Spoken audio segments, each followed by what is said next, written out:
Please like and share our channel. Hello बच्चों,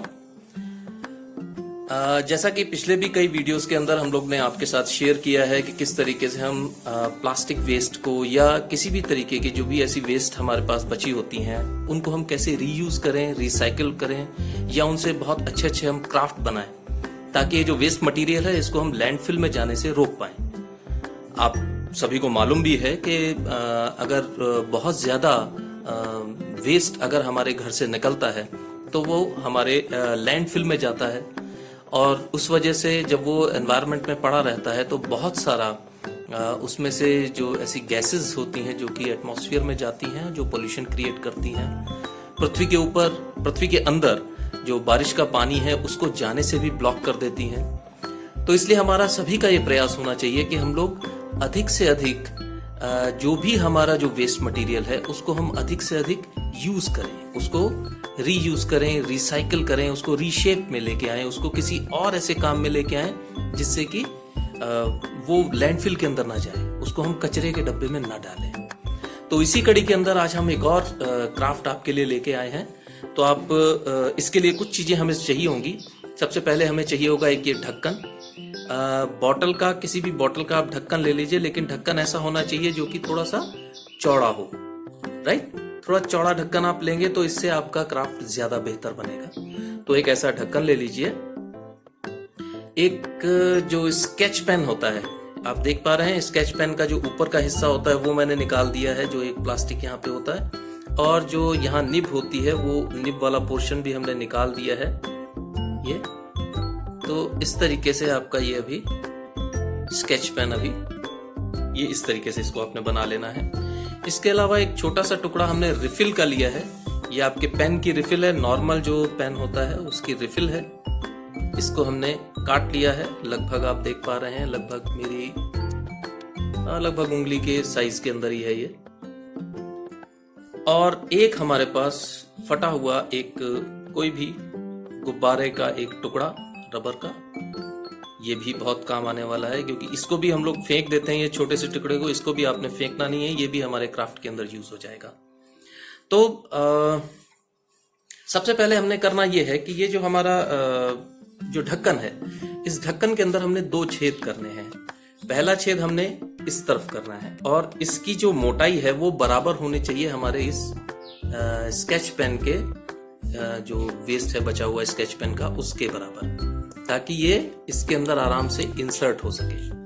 देख रहे हैं, ये इसके अंदर इंसर्ट हो सके ताकि आराम से। अब इसकी चौड़ाई बिल्कुल एक्यूरेट कैसे हो, पहले तो आप इसको किसी भी चीज से थोड़ा सा छेद करिए, उसके बाद आप एक कैंची लीजिए और इस कैंची को इसके अंदर डाल के, एक पोर्शन कैंची का डाल के, इसको हल्के हल्के जब आप घुमाते जाएंगे तो घुमाते जाइए, इसको और चौड़ा करते जाइए और साथ साथ ये चेक करते रहिए कि कब ये इसमें बिल्कुल फिट हो रहा है। जब ये इसमें बिल्कुल फिट आना शुरू हो जाए तब समझ लीजिए कि अब आपको ये इसको इससे ज्यादा इसे और चौड़ा नहीं करना है, क्योंकि ज्यादा अगर हो गया तो एयर जो है वो यहाँ से पास होगी और आपका ये क्राफ्ट बन नहीं पाएगा। तो ये बहुत ध्यान दें, जब आप बना रहे हो तो इसको बिल्कुल फिट होना चाहिए इसके अंदर, तो बहुत ध्यान से इसको करना है। इसके बाद एक आपने छेद करना है, पहला आपने छेद इधर कर लिया इसके ढक्कन के ऊपर वाले पोर्शन में, और एक आपने यहाँ करना है, लगभग सेंटर में आपने एक छेद यहाँ करना है। ये भी उसी तरीके से कैंची के एक पोर्शन को लेते हुए आप करेंगे, तो उससे क्या होगा कि आपका इसको आपने इसकी मोटाई रखनी है इस रिफिल के बराबर। ये जो पेन की रिफिल है इसके बराबर आपने इसकी मोटाई रखनी है कि बिल्कुल इसमें फिट हो जाए,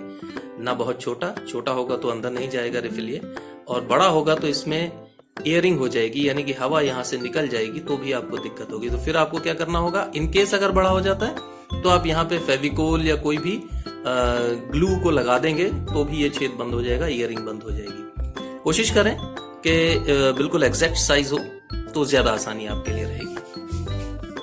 तो ये होने के बाद में आप जो है सिंपल इसका ये पोर्शन लीजिए और ये जो स्केच पेन है, स्केच पेन के यहाँ पे कुछ हम छेद कर सकते हैं। जैसे आपने देखा होगा बांसुरी में जिस तरीके से छेद होते हैं उस तरीके से मैंने यहाँ पे थोड़ी थोड़ी दूरी पर कुछ छेद कर दिए हैं, 4-5। तो ये छेद भी अगर आप चाहें, अगर आप वेरिएशन अपने साउंड के अंदर लाना चाहते हैं तो वेरिएशन के लिए आप यहाँ पे कुछ छेद कर दीजिए। ये भी कैंची से हो सकते हैं बड़ी आसानी से। कैंची से आपने उसको स्क्रू की तरह घुमाएंगे तो ये छेद हो जाएंगे बड़े आराम से। अब इसका 2 पोर्शन है, एक पोर्शन है नीचे वाला जहां से निब निकला करती थी और एक पोर्शन है ऊपर का। तो आपने ये ऊपर वाले पोर्शन को इस ढक्कन के यहां पे लगाना है। देख पा रहे हैं, जो निचला हिस्सा था जहां निब होती है वो नीचे इस तरफ रहेगा और जो ऊपर का पोर्शन है वो इस छेद के अंदर जाएगा। कोशिश करें, यहां से कई बार कठिन होता है तो आप इसको पीछे की तरफ से यानी कि ऊपर से अगर इसको डालेंगे तो ये ज्यादा आसानी से चला जाएगा। राइट, और इसको यहां तक ले आइए जहां पे ये बिल्कुल टाइट हो जाए। अब एक और चीज का आपने ध्यान रखना है, ये देखिए, ये बहुत जरूरी है आपको समझना कि जब आप ये इसको रिफिल को इसके अंदर डाल रहे हैं तो ये जो पोर्शन है, ये आप देख रहे हैं ढक्कन का ये एंड है और ये जो पोर्शन है थोड़ा सा ऊपर निकला होना चाहिए, यानी कि बहुत ज्यादा ये अंदर ना चला जाए। देख रहे हैं, इसको आपने थोड़ा सा ऊपर उठा के रखना है, ये पोर्शन थोड़ा ऊपर उठा रहेगा। ठीक है, ओके। और इसके बाद ये जो रिफिल है, ये हमने साइड में जो छेद किया था इसको हमने इसके अंदर डाल देना है। थोड़ा सा स्पेसिंग रखिए, ये देख रहे हैं, बस इतनी दूरी रहनी चाहिए। सी, ये दूरी आपकी इसमें रहेगी। यहां तक आपका ये तैयार हो गया।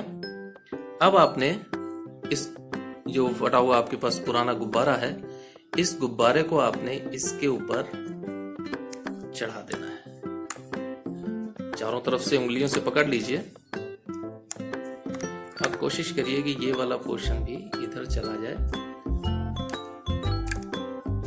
और किसी रबर बैंड से या किसी मजबूत धागे से आप इसको जो है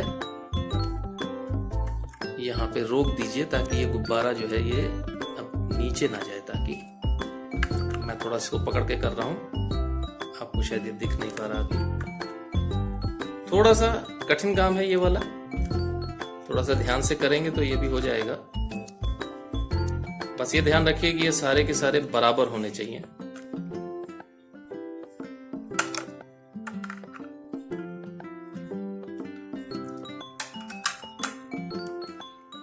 जब आप खुद कोई भी क्राफ्ट बनाते हैं तो इसमें मजा बहुत आता है, और क्राफ्ट बनाने के बाद जब आप उसका यूज करेंगे, उसका इस्तेमाल करेंगे तो आपको और आनंद आएगा। तो इसलिए कोशिश करें अपने जो भी क्राफ्ट बनाएं खुद बनाएं।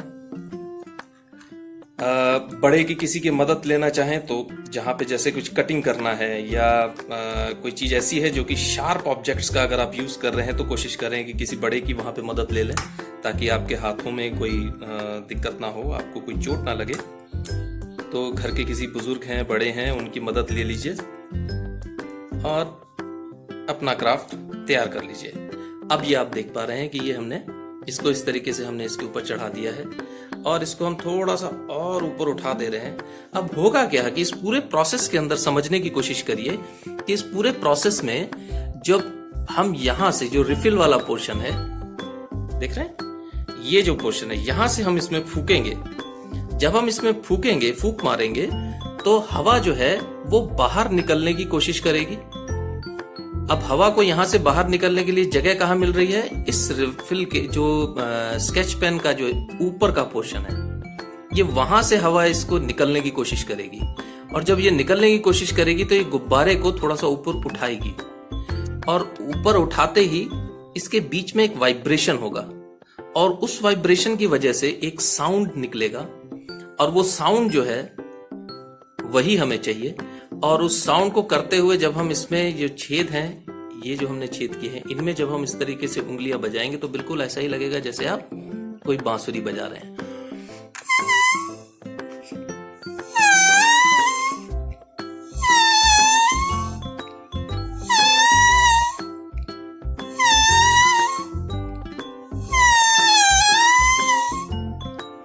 देख पा रहे हैं?